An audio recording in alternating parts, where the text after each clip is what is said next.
자, 토트넘 새 감독을 지금 이 선임을 왜 이렇게 못하고 있냐라는 얘기를 어제 레알 마드리드 얘기하면서 했는데 곧바로 나왔습니다. 안토니오 콘테. 네.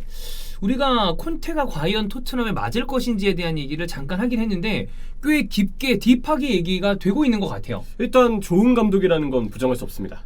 분명히 단점이 있어요. 네. 근데 단점을 제법 상쇄할 수 있는 강점과 장점도 있는 감독이다. 그렇죠.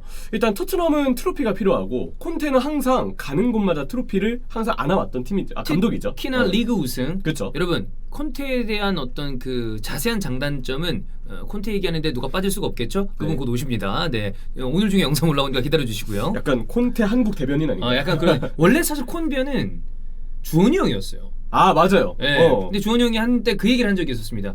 도대체 내가 왜 이 캐릭터를 계속 가지고 가고 있는지 나도 모르겠다.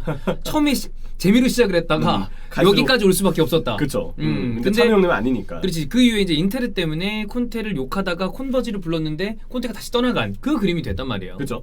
어쨌거나 찬호 형님의 이제 장단점도 먼저 기대가 되긴 하는데 일단 콘테 상황을 먼저 정리하는 게 우리가 기사를 한번 종합을 해보겠습니다. 네, 그게 우선인 것 같습니다. 예. 일단 로마노가 얘기한 부분 중에 콘테가 지금 어떤 의중을 가지고 있는지 이 부분을 알 수 있는 대목이 있었는데요. 콘테가 즉시 감독직에 복귀하길 원한다고 합니다. 그거는 맞는 것 같은 게 지금 콘테가 인테르에서 밀려나갔다거나 아니면 뭐 경질을 당했다거나 아니면 혹은 자기가 인테르가 너무 마음에 안 들어서 나왔다거나 이런 종류의 것은 좀 아니에요. 다른 그쵸? 이슈가 때문에 상호 해지를 한 그림이 된 거 아니에요? 재정 이슈 때문에 본인이 원하는 전력이 유지가 안 되니까 그렇지. 구단하고 이제 상호 해지를 한 거잖아요. 서로 우리 이때 빠이빠이 하자라고 생각을 한 것 같아요. 아마 그 일이 아니었다면 콘테도 계속 인테리에 남고 싶어 했을 거고. 왜냐하면 지금 이제 이 팀의 구성이나 한번 우승을 했기 때문에 알레그리를 선임한 유벤투스가 강력하게 또 다시 자기 자리를 찾으러 오려고 했겠지만 나는 치열한 우승 경쟁이 펼쳐졌을 거라고 봐요. 그렇죠. 그러면 어쩌면 2연패가 가능했을지도 모르거든. 그러면 우승도 했었고. 그래 이 상황을 굳이 본인이 만들어 놓은 건데 버리고 나갈 이유가 없잖아. 네. 그래서 콘테는 어쨌든 나는 계속 일을 하고 싶다라는 마인드가 당연히 있을 것 같고 네. 그래서 일단 즉시 감독직에 복귀하길 원했다는 것 같아요. 근데 우리가 여기서 한번 유출해봐야 되는 게 왜 토트넘을 고르게 됐을까? 다른 경쟁팀들도 있긴 했지만 결국 레알 마드리드는 약간 콘테하고는 멀어져 있는 듯이 보여지고 있고 그리고 결국엔 이제 뭐 안첼로티가 갔으니까. 그렇죠. 예. 그리고 뭐 당장 유벤투스의 경우에도 알레그리가 돌아왔고 그러니까 그리고, 콘테가 갈 수 있을 만한 어떤 규모의 클럽들은 지금 빠르게 감독들을 선임하고 있어요. 그리고 그렇죠. 포체티노는 지금 잔류각이란 말이야. 파리 생제르맹이 잡을 것 같아요. 예. 그래서 보면 결국 콘테가 갈 수 있는 팀 중에서 최적의 팀은 지금으로서는 토트넘이라고 봐야 되는 게 맞는 것 같아요. 그리고 토트넘도 어쨌든 빠르게 팀의 상황을 반전시켜야 되는 상황인데 PL에서 경험이 있고 리그 우승까지 해봤던 감독이라면 콜. 그렇죠. 그러면 바로 승낙을 할 수밖에 없죠. 예. 그래서 로마노의 얘기를 좀 더 이어가자면 그는 또한 토트넘이 원하는 바에 완벽히 부합하는 감독이다. 그러나 그는 클럽의 중심이 되길 원하며 자신이 원하는 바와 클럽이 투자하는 방향이 100% 일치해야만 한다. 앞으로의 혹시 모를 불화 가능성도 로마노가 좀 얘기는 하는 것 같아요. 듣자마자 와 됐는데 이렇게 약간 위기감이 이렇게 느껴지죠. 로마노도 알고 있는 것 같아요. 예. 진짜 100% 일치해야 됩니다. 저는 이게 98%나 2, 3%만 깎인다고 해도 거기서 잡음이 나와. 일단 콘테는 징징될 수 있어요. 예. 네, 그 성격이 있으니까. 그거는 뭐 이따가 저희가 또 따로 자세한 얘기를 할 텐데 어쨌거나. 네, 그래서 이 로마노가 얘기한 토트넘이 원하는 바에 부합한다라는 내용이 무엇일까 한번 생각을 해봤는데요. 나름대로 정리를 해봤습니다. 일단 토트넘은 지금 즉시 성적이 필요하죠. 그렇죠. 무엇보다 트로피를 빨리 따내야 됩니다. 그게 뭐 어떤 트로피가 됐든 트로피는 따야 되고 그 다음에 성적을 지금 PL의 이 경쟁 구도가 워낙에 세기 때문에 가능할지는 모르겠지만 어쨌든 챔피언스 리그 티켓을 다시 따내야 돼요. 왜냐하면 그렇죠. 포체티노 체제 이후에 이번에는 못 따냈지만 이제 챔스 티켓이 익숙해진 팀이 됐단 말이야. 네, 그래서 이 콘테 입장에서도 당연히 트로피를 따낼 수 있는 자신감이 있을 것이고 이런 감독을 토트넘 역시도 욕심을 낼 만한 부분은 다분히 있는 편이고요. 그리고 두 번째, 케인의 마음에 들 수 있는 스타 감독이라는 점. 난 이게 크다고 봅니다. 일단 이거는 뒤에 빼서 우리가 다시 한번 얘기하겠지만 콘테도 해리케인이 필요하고요. 해리케인은 지금 떠날 마음이 있는 상태예요. 어떻게 될지 모릅니다만. 그죠. 근데 그 상황에서 토트넘 해리케인을 붙잡으려면 명분이 있어야 돼.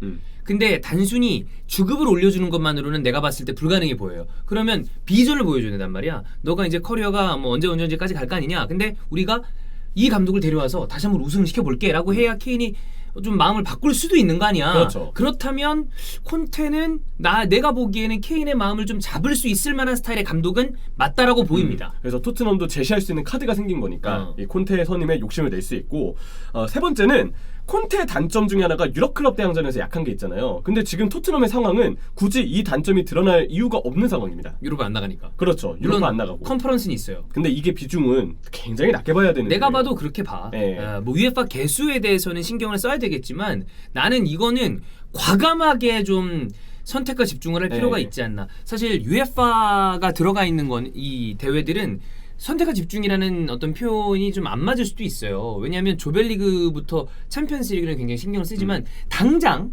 유로파 리그만 가더라도 생각보다 한 16강, 8강까지도 좀 돌려 로테이션을. 그렇죠. 그리고 8강 한 4강쯤 됐을 때 그때부터는 이제 좀 주죠. 네, 그러다 보니까 일단 유로파 리그 특히나 컨퍼런스 리그는 비중이 떨어지고 이러면 콘테 단점이 엄청 우려되는 상황까지는 아니라고 볼 수 있습니다. 그래서 이제 이후의 상황은 콘테 선임이 굉장히 유력해진 단계까지 오게 된 것 같아요. 오피셜은 아닙니다만 스카이 스포츠에서는 토트넘과 콘테 협상에 진전이 있었다고 얘기했고 이거를 다수의 이탈리아 기자들이 인용을 했습니다. 그리고 로마노 역시도 토트넘은 콘테와 대화에 진전이 있었다. 현재 계약과 연봉에 대해 논의 중이라고 하고 콘테는 레알과 가까웠던 적이 없었다라고까지 얘기를 했어요.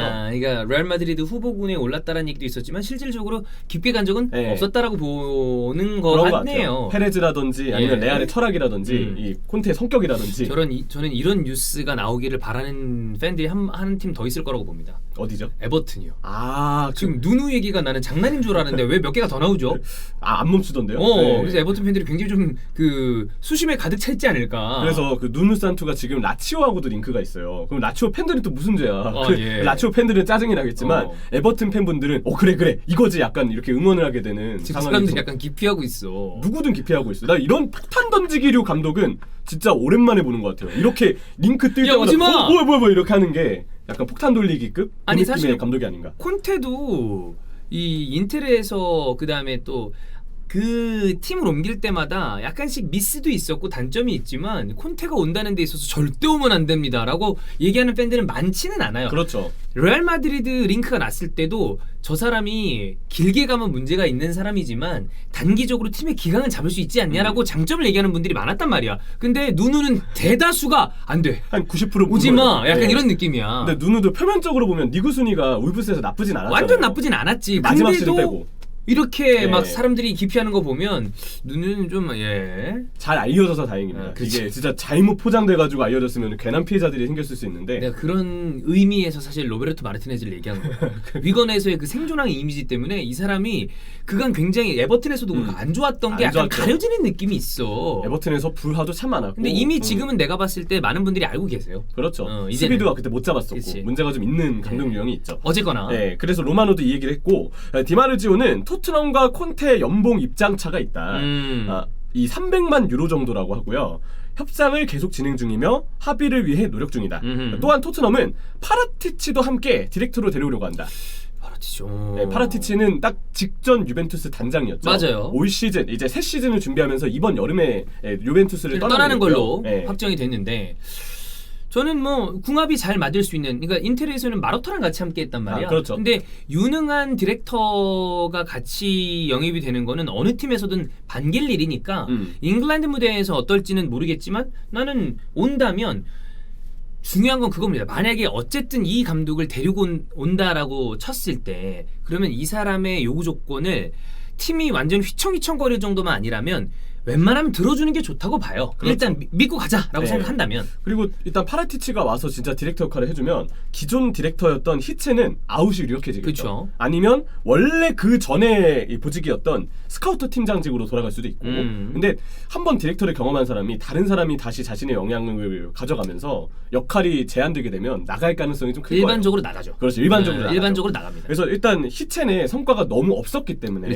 새 인물이 들어온다는 거 굉장히 반길만한 이슈가 아닐까. 그렇게 좀 보여지고요. 이거 이외에 뭐 킬패트릭이라거나 맨로라든지 아니면 좀 유력한 뭐 사이먼 스톤 이런 사람들이 이야기를 했기 때문에 가까워지고 있는 것이 맞아 보입니다. 그렇죠. 골드까지 얘기를 예. 했으니까. 그래서 지금은 골드 정말 휴가가 있던데 거기서 이제 뭐 좀 얘기하고 그러더라고. 사실 이 소스에 골드는 별로 영향력이 없었어요. 직접적으로 자기가 그거 한 건 없는 것 같아요. 휴가 갔다가 오씨 내가 모르는 뭐야, 이런, 것 같다 해서 인용을 나중에 한 느낌. 예. 그런 느낌이고 콘테를 선임하게 되면 과연 케인이 어떻게 될 것인가. 그러니까 아무래도 중요한 게 사실 케인은 지금 토트넘의 전력에서 절반 정도 이상을 차지한다고 해도 틀리지 않은 선수이기 때문에 그쵸. 얘기를 할 수밖에 없어요. 네, 그래서 이 케인의 상황을 역시나 주목을 해봐야 되는데 일단 2017년 당시에 이 자료가 있었습니다. 콘테가 모라타를 영입한 이후에도 케인을 영입해달라고 첼시 보드진을 설득했다는 기사가 있었어요. 그래서 일단 케인을 어느 정도 마음에 두고 있었던 감독이라는 걸 알 수가 있고 2017년 당시에 인터뷰를 한 내용도 있습니다. 나에게 케인은 세계 최고의 공격수들 중 한 명이다. 내가 한 명의 공격수를 사야했다면 아마 케인이었을 것이다. 그는 완벽한 공격수다라고 칭찬을 했었죠. 이 아저씨가 본인이 쓰고 싶어했던 선수는 끝까지 쓰려고 그러거든. 약간 그 고집이 있죠. 뭐 몇몇 있어. 루카쿠도 그랬고 그다음에 나중에 또 다른 콘텐츠에서 얘기하겠지만 캉테 맨날 얘기 나오거든. 맞아요. 왜냐면 본인이 첼시에서 써봤잖아. 너무 좋은 선수로. 그리고 본인이 캉테를 진짜 정상급 유럽 최고의 선수로 만들어 놓은 것도 사실이야. 그렇죠. 그래서 그때 캉테가 한창 첼시에서 뭔가 안 풀렸을 때 인텔하고 되게 유력하게 링크 났었어요. 많이 진하게 났었죠. 났었어. 네. 그러니까 가능성 여부와 별개로. 그쵸. 그래서 케인을 이렇게 원했던 사람이기 때문에 들어온다고 그러면 바로 지금 뭔가 조금 더 가까워지면 바로 전화 때릴지도 몰라. 야 케인 같이 하자. 알잖아 나. 할 것 같아요. 근데 콘테가 이렇게 전화하면 케인도 설득 당할 수도 있죠. 케인의 어떤 지금 심정 상태를 우리가 알 수 없으나 무조건 나간다라고 마음을 먹었다는 게 아니라면 아리까리한 상태라면 콘테 선임과 본인을 이렇게 원하는 감독이 온다면 조금 또 마음이 바뀔 수도 있죠. 그리고 토트넘에 대한 애정이 일단 있는 선수이기 때문에 그게 기본에 깔려 있는 선수니까. 네. 그래서 저는 이적 가능성은 일단 적어진 게 사실이다. 저는 좀 이렇게 일단 보고 있습니다. 실제로 스카이 이탈리아에서 이 내용이 나왔는데요.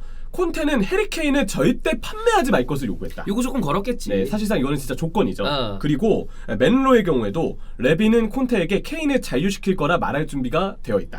저 콘테한테 걱정하지 마. 네. 잡아놓게. 쓰게 해줄게. 근데 이제 문제는 뭐냐면 이 문제가 아니지. 토트넘 입장에서 나는 아무리 이야기가 나왔다 하더라도 해리 케인의 이적이 어렵다고 봤던 건 이 계약 기간이 너무 많이 남았어요. 그죠. 2024년이니까. 그래. 그리고 코로나 시국이라는 것도 문제예요. 그렇죠. 왜냐하면 이 시국에 지금 코로나 상황에서 레비가 원하는 정도의 이적료를 지출할 수 있는 클럽이 굉장히 한정적이고 특히나 해리 케인은 잉글랜드 내 이적을 바라는데 과연 레비가 그것을 들어줄 것이냐라는 면을 하나하나 다 따져본다면 나는 해리 케인이 콘테가 오지 않는다 하더라도 쉽지 않을 거라고 봤거든요. 이적이. 본인의 의존과 별개로. 근데 콘테까지 온다? 그러면 더욱더 잔류 가능성이 좀 올라가지 않나라는 생각은 좀 해요. 확률 변동이 좀 더 낮아진 거죠. 물론 열어봐야 됩니다만 어쨌든 그래서 콘테가 토트넘으로 온다. 나는 개인적으로는 이거는 반갑습니다. 왜냐하면 이 사람은 어쨌든 이슈를 만드는 감독이야.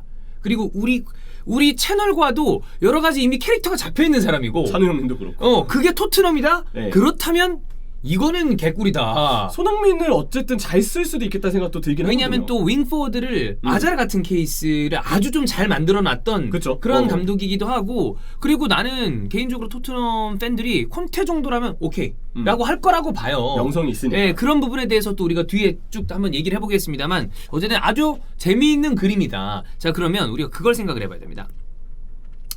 콘테 장단점을 찬우 형이랑 알아볼 거예요. 그 전에 토트넘이 지금 가지고 있는 장단은 어떤지 그리고 토트넘의 이 장단을 알아본 다음에 콘테의 장단점과 엮어서 어떤 게 좋을지 한번 체크를 해보고 이렇게 한번 우리가 콘텐츠를 쭉 뽑아보겠습니다.